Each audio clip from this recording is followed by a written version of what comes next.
Welcome to your monthly market report for November 2022.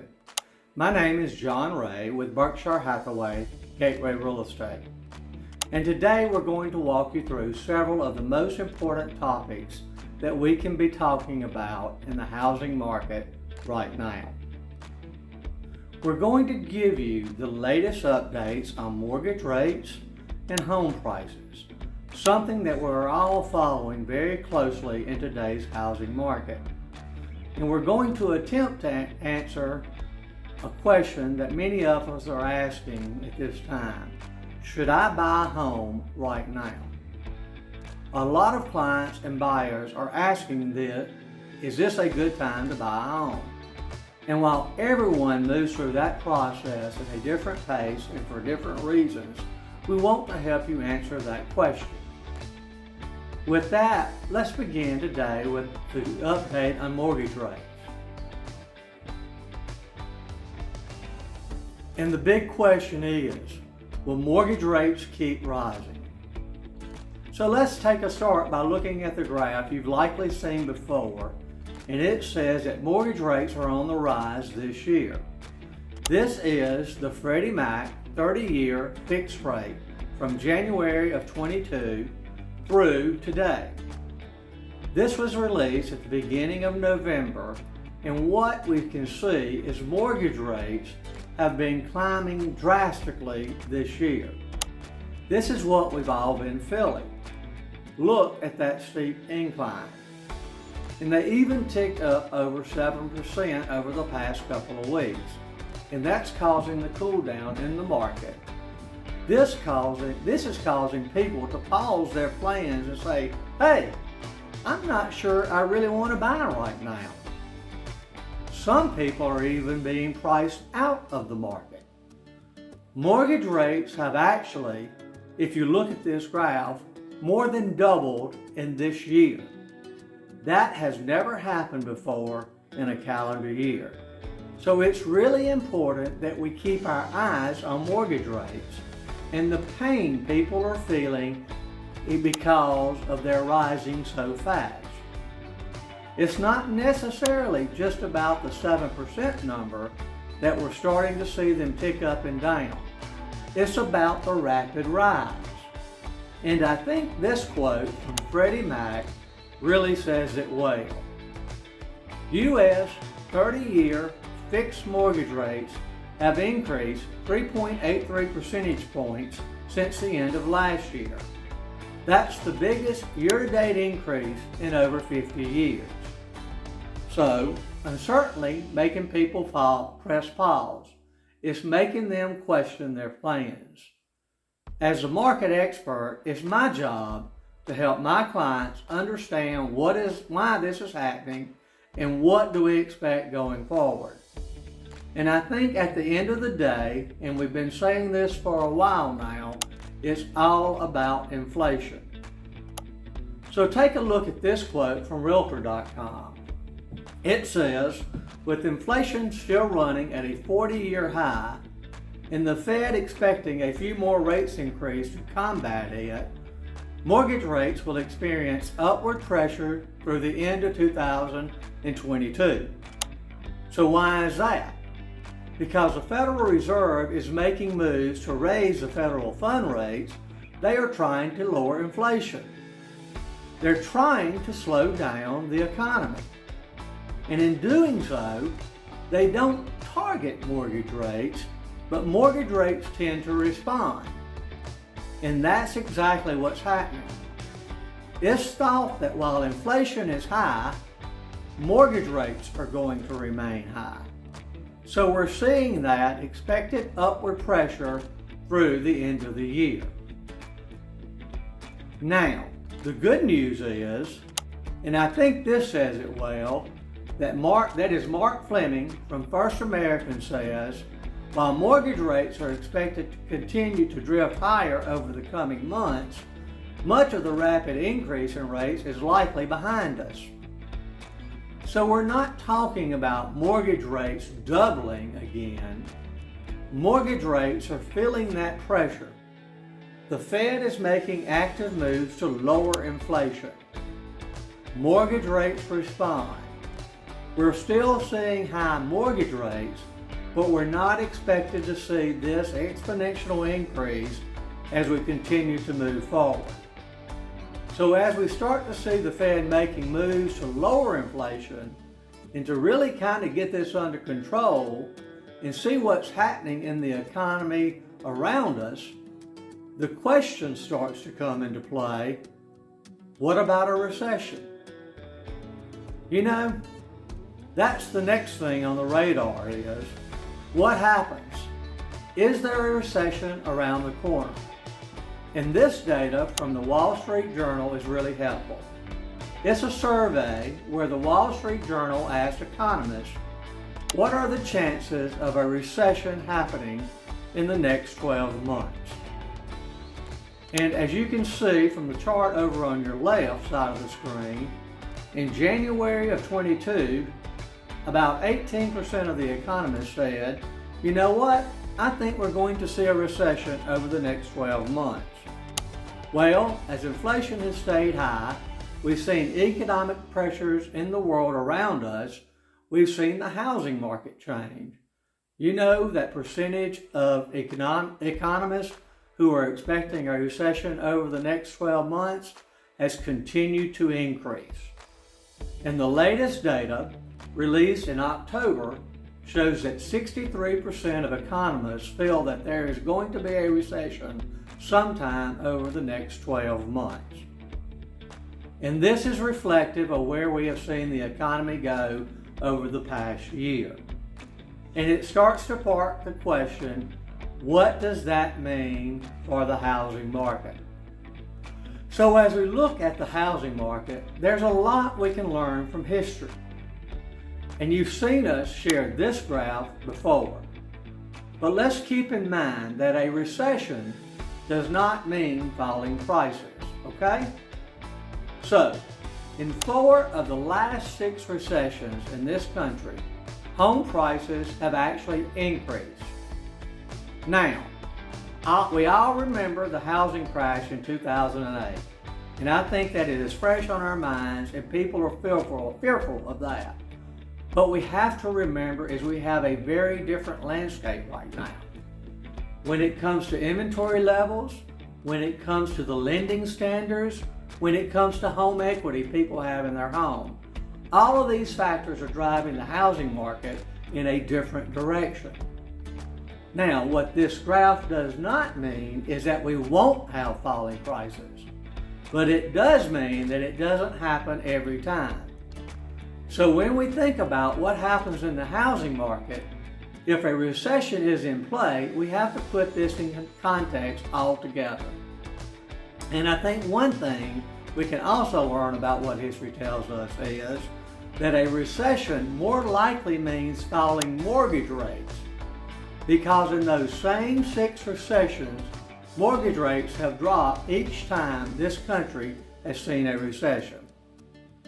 You know, we're going to have to see how all this plays out. We're going to have to see what happens with inflation, what happens with mortgage rates. We're going to talk about prices in just a few moments as well, but it doesn't always mean that prices will fall. And of course, you can see here traditionally mortgage rates have come down. So they've risen very dramatically. And what history shows us is that at some point they turn. So that's what we have to keep our eye on. I understand there's a lot of fear, a lot of uncertainty when you start to say recession in the housing market. Now I want to talk next about what the experts are saying about home prices, because I think this is another big question on everyone's mind, and certainly something that we all want to help you answer the question. We've seen mortgage rates rising, and that is easing the fury and the frenzy that we've seen in the housing market. But what does that mean for prices? So let's take a look at this quote from Redfin. It says, "For those bearish folks eagerly awaiting the home price crash, you'll have to keep on waiting. As much as demand is pulling back, supply is as well, and that's reducing downward pressure on prices in the short run. So what does this mean? This means that houses are staying on the market longer. We're not seeing an influx of new listings. It is still a seller's market. And what we know is that prices are driven by supply and demand. And this is continuing to put upward pressure on home prices. However, it's also giving more opportunities for buyers. So we're seeing that the shift in the market. Now, I want to bring you the latest update we have on home prices forecast for next year. Because of this part is changing as we continue to have this conversation. So we like to look across the board at several different experts and kind of average them out so you can get the full picture here. What you can see here is that some experts are projecting a little bit of appreciation next year. That's what you see in the blue bars, anywhere from 0.7 to 2.6% appreciation. We have other experts that are projecting slight depreciation. So it's across the board. A little bit up, a little bit down, depending on how the experts are looking at it. If you drop the high and the low from the estimates, you'll see neutral area for depreciation and appreciation. On the local level, this chart shows the changes we've had in the Tri-County area from September to October 2022. The number of active homes on the market has increased to 15,054, while the average list price, not the sale price, but the price sellers actually placed the home on the market for, has dropped from $344.25 to $335.215. Both homes sold and the average sale price dropped by 17.51% and 6.8% respectively. 2023 is looking to be a mixed bag as far as appreciation and depreciation in homes are concerned. We've talked about interest rates, we've talked about prices. Now I want to sort of shift the conversation to a question I think is on a lot of people's minds right now. And that's, should I buy a home? This is a question being asked by many of the people I talk to on the phone on a daily basis. And I think the first two topics of interest rates and prices are critical to answering that question. You know, we started talking about the dramatic rise in interest rates we've seen this year by the Federal Reserve, the dramatic rise in mortgage rates. There's two things everyone should consider when they're thinking about buying a home. The first question is, what do I believe about mortgage rates? Secondly, what do I believe about home prices? And then I'm going to form my relevant market opinion based on that to help someone answer those extremely personal questions. You know, if they want to wait, it's the best thing for them. We want to help them do that.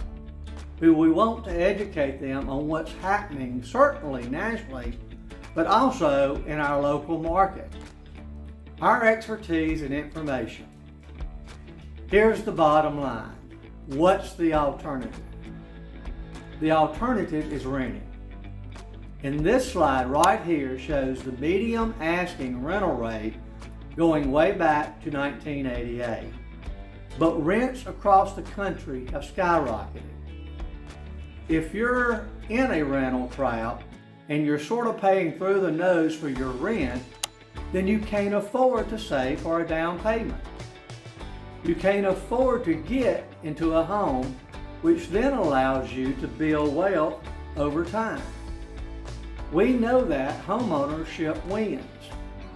We maybe get too focused on it, and I'm not saying we shouldn't be focused on it, that is a 7% interest rate, or we get too focused on prices. And there are certainly people who have been priced out of this market. But the bottom line is buying a home over time wins many people that it gives more people the option down the road through the use of their equity. And that's not even counting all the non-financial benefits that people get from buying a home. I think Odetta Cushie says this best, and she said this: if you can find a house that meets your financial expectations for a monthly payment and it's a good time for you to buy, then do that. And if you wait for the prices to fall, but they never do, you may discover the hard way that the house you found a year ago that you really love, that you could afford, but you passed up on, is more expensive next year. And I think that's the bottom line.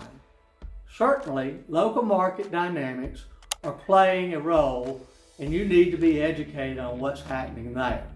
But there are some people on the sidelines going, I'm going to wait till prices fall. And I don't think we're going to see that. We went through the expectations of what experts are saying about 2023 market. And really giving that good advice and what's important to you, let's look at the interest rate. Let's look at the prices. Let's understand rents. That's our job today, because if we don't do that job, here's what's at stake. I think Jason Lewis from Parcel said this very good. In the absence of a trustworthy, up-to-date information, real estate direct decisions are increasingly being driven by fear, uncertainty, and doubt. And these decisions can be hugely consequential for consumers. But my job here as an educator is to use tools and resources to educate them on what is actually happening in the market. If you have questions about any of the information discussed in this month's video, please reach out. I will be happy to discuss what is happening in the market to assist you in making a decision that is correct for your needs.